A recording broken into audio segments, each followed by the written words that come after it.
Oh, look, we've got to send him to hospital for some investigations, and we're not certain yet, you know. So there's a bit of swelling, but we'll know more hopefully in a short period of time, and we'll be able to let everyone know once we sort of firm everything up. But yeah, it's around his face region. But it was really courageous. He never takes his eye off the ball.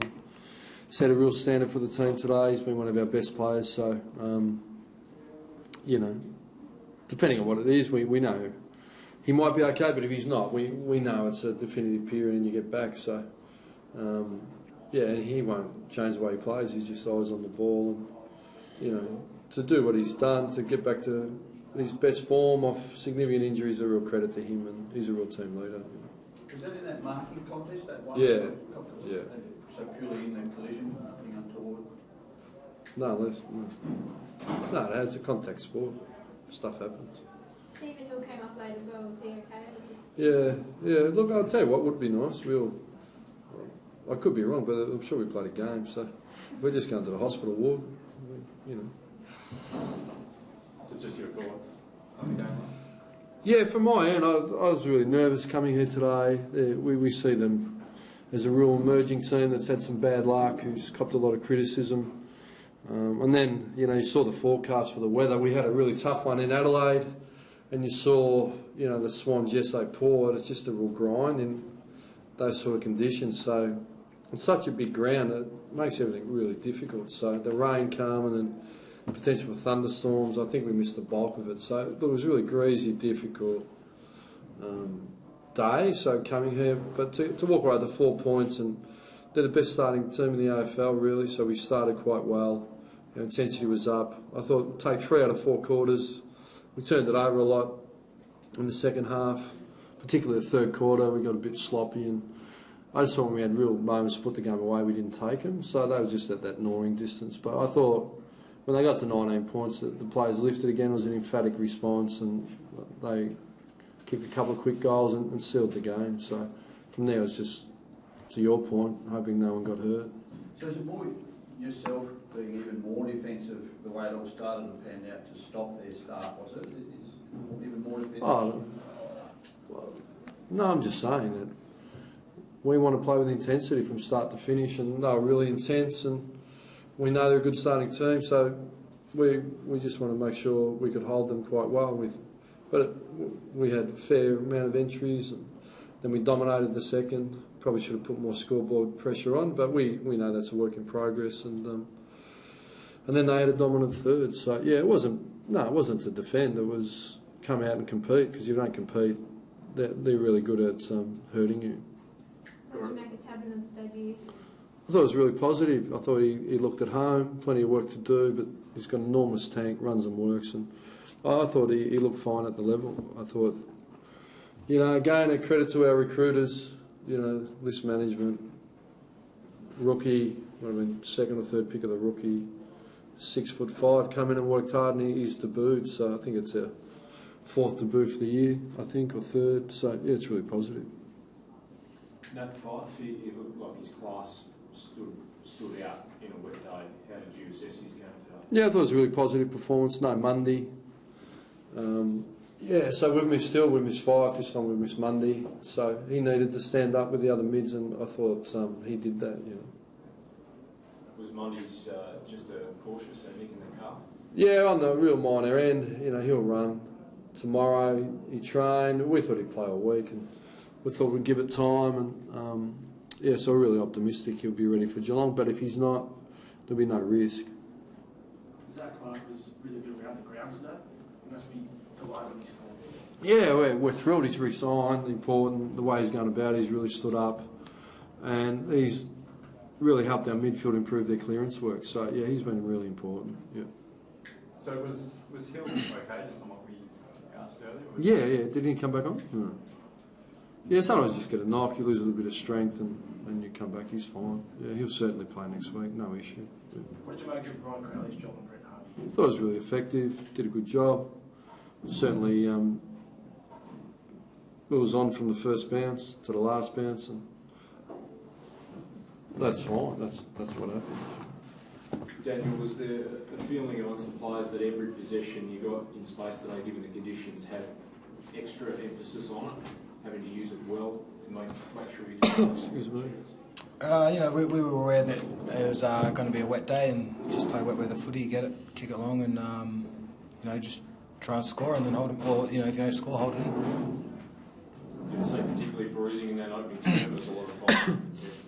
Yeah, as Ross said, it's a contact sport, and you expect every game to be. When we played Brisbane last week, it's exactly the same. Hard, fierce contest. They have a great side and a great midfield, and we set ourselves up for a big game this week. Ross, the ability to get numbers to the ball and outnumber the Kangaroos, that must be a really pleasing aspect in terms of the work rate. Yeah, and that's right. And look, over the years, the top teams have set the market outnumbering at the contest, and that's about work rate and run and the ability to read the game, when to leave your opponent and not. So, yeah, we're improving in it. We've still got to do it, but it was a high-intensity game, like 77 to 82 tackles. There wasn't much. They out-tackled us. They had 82 tackles. So they come to play. It was a demanding, slogging game, but sometimes you just got to work through that. Being at a team that played at Etihad 17 games, and you walk in grand final day, it's about 4 degrees and hail and thunderstorms. So you've got to be able to play in anything, and it's really good that this group's had 2 of those experiences now, because we want to play finals. We've got plenty of work to go, but we want to be able to play in any conditions as well. And we've moved on to Geelong pretty much straight away. We'll do a brief review, but they're well on top in Brisbane. We haven't travelled for a while. Is it Shell Stadium under lights is a new experience for us. Last time we've been down, I think we got hammered. It's quite a physical game, so before my time. But we see it as one of the biggest challenges in footy. We're going to have to go to school how to play the ground, and they're a great team. So it's another challenge for us, and one we're keen to meet, and we want to try and keep momentum going. So, Just on your sort of defensive approach and so on, can you expand or even explain how 6 of your top 8 possession getters are? You've done different blokes have been very consistent all year. It's McFarlane, Johnson, DeBoer, Duffield and Spur have had big numbers. Yeah, okay. Yeah, not too sure. Sometimes it just happens. And they're very good at reading the game, and they run and hard. When we get the ball, they run and work hard and try and counter-attack. So, yeah, they're just pretty good players. And look, I don't think it's like that every week, but sometimes it just happens. And quickly, do you accept Geelong playing maybe their second game under lights? Does it give it a bit of neutrality in any way? It's hard for me to interpret, Look, we acknowledge they've been a great football club. We want to build to be a great football club, and part of that is going into the state and knocking over teams like Geelong. But we understand the enormity of the challenge, so it starts with 10 out of 10 recovery for our players, and then a really sharp review and move on to try and break Geelong down, which is no easy feat. And we're aware the last time we played them was in the final, and we walked away victorious, but we know it counts for nothing. But I'm pretty sure they'll be keen to return the favour. So, they've got a great coach, great leaders, and we feel like we're a team that's emerging, and you've got to confront these challenges. There's no hiding from them, And sorry, just back on Butler, I know the scans will determine the exact nature of the injury, but did it seem to be more cheekbone or jaw? Yeah. Look, I'd love to be able to help you, but I'm not an oral surgeon, so I can't break it down. I just know he's got one around that area. They'll do the x-rays. I think it's dangerous for lay people like myself to sort of extrapolate and diagnose when it's not my role, and we always inform the market anyway. So for the sake of a time delay, I think clarity would be really good for us all, and it'd be remiss of me if it turns out to be something serious to espouse something when we've got Michael's family and all those things. So I think it'd just be mischievous, really, from my end. With the way the season's panning out for you at the moment, it's going pretty nicely. Is it disappointing when you get a couple of players reported in the waffle? Like yesterday, a couple of guys... Did they? I'm unaware. Sorry? I'm unaware. So our structure is Chris Bond, head of football operations, and Simon Lloyd's head of development, and I sit on the other side of the equation, and we both report up. So that's something you can take up from there. It's really not my jurisdiction, but something we'll talk about if that's happening. It'd be disappointing. How elated were you yesterday? What Port did for you to open things up to just go straight past Sydney? Look, I think we acknowledge everything that goes on in the AFL. You're right, I was on the couch. I probably should have been take my kids for a walk, but I sort of did walk in, and it was hard to sort of. I thought Port's effort and Sydney never gave up. So, but we knew.